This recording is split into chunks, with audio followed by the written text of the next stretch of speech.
Bonjour à tous et bienvenue dans cette nouvelle vidéo. Alors aujourd'hui je suis à L'Œil, province de L'Œil, district de Dansai. Dansai, c'est l'endroit où il y a le festival des fantômes, un festival annuel qui est très connu dans le royaume. Mais bon, Dansai c'est aussi, il y a 2-3 temples qui sont assez sympas. Il y a celui-ci que je vous fais découvrir aujourd'hui. Il y en a un autre aussi qui est magnifique, qui date des années 1800, avec des peintures murales d'époque qui sont à couper le souffle. Mais aujourd'hui, c'est ce temple. Alors je vous préviens, c'est ce que j'appelais à l'époque une blabla balade. Voilà. Je me balade et je parle de trucs qui me traversent l'esprit. Là, oui, ceux qui ont peut-être remarqué, je ne suis pas avec la Nissan Tiana. Je suis avec la Toyota bleue. C'est la voiture, il y a peut-être déjà qui l'ont vu en vidéo, il y a déjà un petit bout de temps. Parce qu'en fait, cette voiture, on l'a descendue sur Bangkok. On avait besoin d'avoir une voiture qui restait à Bangkok. Donc on a acheté la Tiana, on a descendu la Toyota à Bangkok. Mais là, on avait besoin des deux véhicules pendant quelques jours. Donc je suis descendu à Bangkok, récupérer la Toyota pour remonter ici. Et je vais bientôt redescendre sur Bangkok pour redéposer de nouveau la voiture, sachant que avant la fin de l'année, il va nous falloir une troisième voiture, puisqu'on a déménagé. Enfin, pas déménagé, on a toujours des bureaux à Bangkok, mais on vient d'ouvrir des bureaux à Lam Chabang. C'est près de Pattaya Sattahip, zone industrielle. Il y a le BioEye. Enfin, il y a un des bureaux, une succursale du BioEye qui est installé là-bas. Il y a un truc d'import-export maritime, il y a des porte-containers. Enfin, c'est un gros truc industriel qui convient tout à fait. Et on a plusieurs des sociétés avec lesquelles mon épouse travaille, plusieurs sociétés, grosses sociétés qui sont installées justement pas loin, ou alors d'autres qui sont à rayon, mais c'est toujours dans le périmètre. Donc voilà pourquoi on a ouvert des nouveaux bureaux. Je vous les présenterai à l'occasion quand je descendrai. Je vous ferai une petite vidéo, je vous en parlerai. Ça, s'il y a des questions, n'hésitez pas. Je vous parlerai voilà, de ce qu'on a fait, quel prix ça nous a coûté. Voilà. Des petits renseignements pratiques qui peuvent toujours être utiles. Là, je dois l'avouer que Bangkok, ça a été la galère. Plus le temps passe et plus je galère à descendre à Bangkok. Pas la difficulté, j'en ai pour 55 minutes de vol, arriver à Bangkok. Mais le fait de devoir rester à Bangkok, waouh, ça commence à devenir plus que pénible. Ça commence à m'insupporter. Avant de parler de ça, on va aller visiter ici le mausolée avant d'aller voir le temple en lui-même. Mausolée où se trouve le corps du moine qui est à l'origine de ce temple.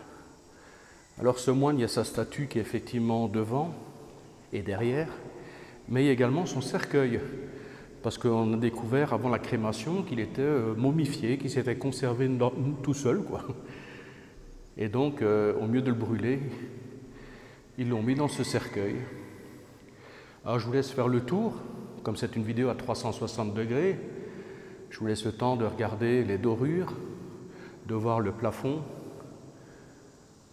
Il y a des photos où on voit le corps momifié. Mais bon, on n'est pas là pour faire du voyeurisme. Donc je vais déjà reposer mon masque le temps de descendre, parce que je vais croiser des gens. Je vais les laisser tranquillement faire leur prière. Et on va aller visiter le temple. Vous le voyez ici, ce serait difficile de ne pas le voir, là sur votre gauche. Il est quand même assez impressionnant. Il est magnifique. Je le trouve très très beau. Je pense que c'est une réplique d'un temple déjà existant. Vous verrez quand vous verrez l'intérieur, il y a peut-être des gens qui ont déjà vu le temple qui a servi de modèle. Donc dites-moi en commentaire, n'hésitez pas. Dites-moi si vous savez d'où est tiré le temple ici, de quel modèle il est inspiré. Donc le temps qu'on avance, regardez un petit peu sur la gauche en même temps, les volets, les dorures des volets, tous les volets sont peints avec des dorures et chaque fois avec des motifs différents. Et j'étais là quand ils ont commencé à peindre, ils avaient mis des échafaudages et des grandes bâches pour se protéger du soleil. Et tout ça, c'est fait à la main. Tous les volets sont peints main, avec chaque fois une fresque différente. C'est vraiment splendide à voir. Je vais m'arrêter un petit peu. Regardez. Je vais pivoter. Regardez, si vous voyez convenablement, j'espère, vous avez le détail, le travail monumental, ça a duré des mois. Mais bon, c'est splendide. Alors, je ne vais pas parler de Bangkok maintenant, on va aller visiter directement le temple, je reparlerai un petit peu de Bangkok après. Comme dans tous les temples, on n'oublie pas de retirer son chapeau si on en a un, et ses chaussures. Voilà, cet endroit, c'est un moine qui est vraiment, véritablement vénéré. On met les dorures. Alors regardez ici à gauche, on va rentrer dans le temple. Ça on jette, hein. Voilà, on va avancer un petit peu. Ça vous laisse le temps de regarder toujours le concept, hein, des fresques murales à gauche et à droite qui reprennent les différentes étapes les plus importantes de la vie de Bouddha. Les colonnes sont magnifiques aussi, également peint main. Et ils ont mis quand même un plexiglas autour de chaque colonne, de pied de colonne, si jamais des gens qui se posent dessus, qui n'abîment pas les peintures. Enfin voilà. On va faire demi-tour, on va aller faire un petit tour vers l'extérieur. C'est un domaine qui est relativement vaste, hein, donc ça, on a vraiment le temps ici, ceux qui viennent, de regarder, de se promener, de profiter, de prendre des photos. Il y a des très belles photos à faire. Mais le temple est de plus en plus connu, hein. Je vois sur le parking où je suis garé, il est devenu énorme. Il y avait de quoi garer 4 ou 5 voitures, il y avait des arbres. Ils ont tout rasé, ils ont mis de la terre et ils ont agrandi le parking. Alors, je vais aller récupérer mes chaussures. Désolé, hein, il faut... Je fais, sur les 360 degrés, je fais rarement des découpes. Ça veut dire que j'enclenche, je mets en route et voilà, c'est parti pour 10 minutes, un quart d'heure, je sais pas, je regarde pas. Je déambule, je me promène et en même temps je vous parle. Ah oui, je vous disais, un peu marre de Bangkok, effectivement. Plein de choses qui commencent à m'irriter, hein, qui m'irritent, oui, énormément sur Bangkok. Bon, la chaleur, évidemment. Ici, il fait chaud aussi, mais c'est pas la même chaleur. Il fait pas aussi moite.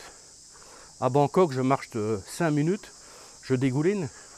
J'ai un sac à dos, j'ai 2 t-shirts, des serviettes, du déodorant.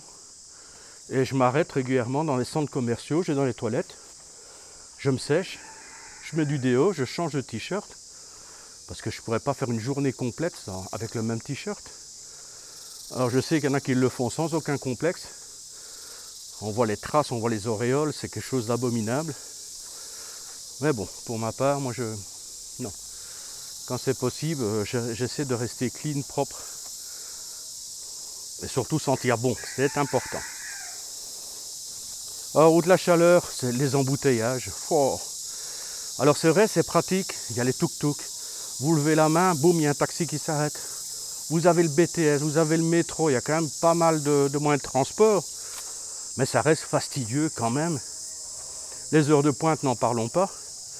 En voiture, c'est même pas la peine d'y penser. Je l'ai fait, mais c'est une catastrophe. En taxi, oui, vous êtes assis, air conditionné. Mais bon, vous êtes quand même bloqué dans les embouteillages. Pas vous qui conduisez, ça c'est un des avantages. Allez, on va descendre. Ok. Ouais, c'est un peu loin quand même pour arriver à la porte d'entrée. Je vous ferai une photo à l'occasion. La prochaine fois que je reviendrai, je ferai des photos parce qu'il y a vraiment des détails comme les fameux volets là que je vous ai présentés. Quand là, j'ai repéré, regardez-moi ça, l'arbre ici, je ne sais pas si vous avez déjà vu. Je ne reviens pas sur le nom, c'est pas fréquent. Regardez cet arbre ici qui est complètement en fleurs. Regardez les grappes. Il y a des sortes de fruits. Je ne sais pas du tout ce que c'est. Donc s'il y a des gens qui connaissent cet arbre, n'hésitez pas. Vous le mettez en commentaire. Hein. J'approche un petit peu de la fleur. Voilà, j'espère que vous voyez bien. Je vous laisse regarder. Allez, on redescend la caméra. Voilà, on va rejoindre gentiment la voiture. Hein.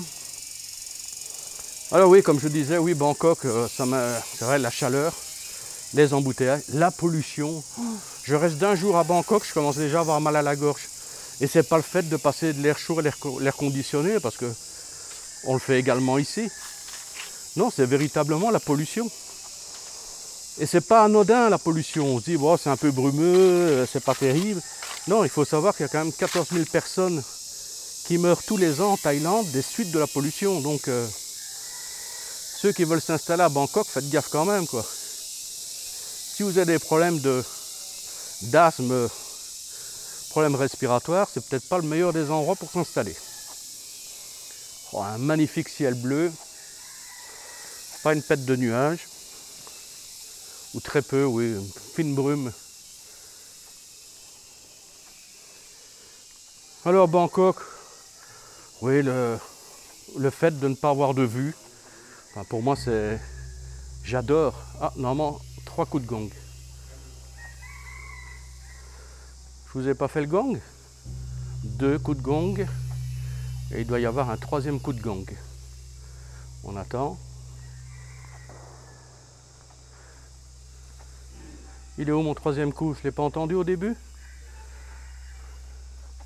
En tout cas, il y a eu 3 coups de gong. J'ai peut-être pas entendu le premier, je parlais de trop. Puis j'étais à l'angle du temps que j'ai peut-être pas entendu. Alors ceux qui viennent en Thaïlande, ils ont peut-être souvent vu ça, les coups de gong, c'est par 3. Quand vous déposez, vous regardez les gens qui mettent de l'encens, des bâtons d'encens, ils en mettent 3. Quand ils font... quand ils se prosterner, j'aime pas. Quand ils saluent, voilà, c'est plus un salut respectueux. On présente la tête vers la tête de Bouddha.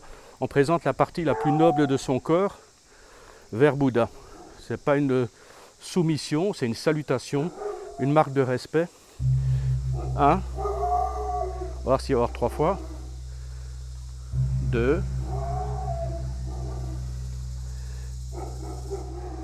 Et 3. Voilà. Alors effectivement, comme je vous dis, les salutations aussi, c'est 3 fois, on se prosterne 3 fois, sauf si c'est un mort. Si on salue un mort, on ne se fait qu'une fois et on ne met qu'un seul bâton d'encens.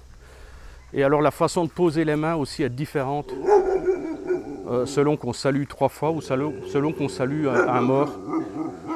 La pose des mains est différente sur le sol. Mais bon, pourquoi 3 fois? Ben, la première fois, c'est le premier coup, c'est en honneur en Bouddha.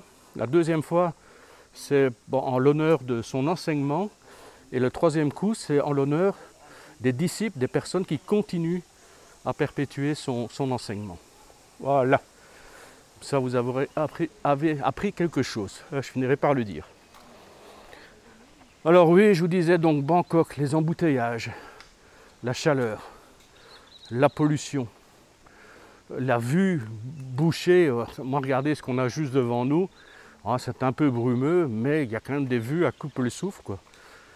Alors je peux comprendre qu'on vit, les citadins ne pourraient pas vivre à la campagne ou auraient peut-être difficile à s'adapter. Voilà, ils ont besoin d'avoir le bruit des routes, d'avoir des voitures qui passent, des coups de klaxon.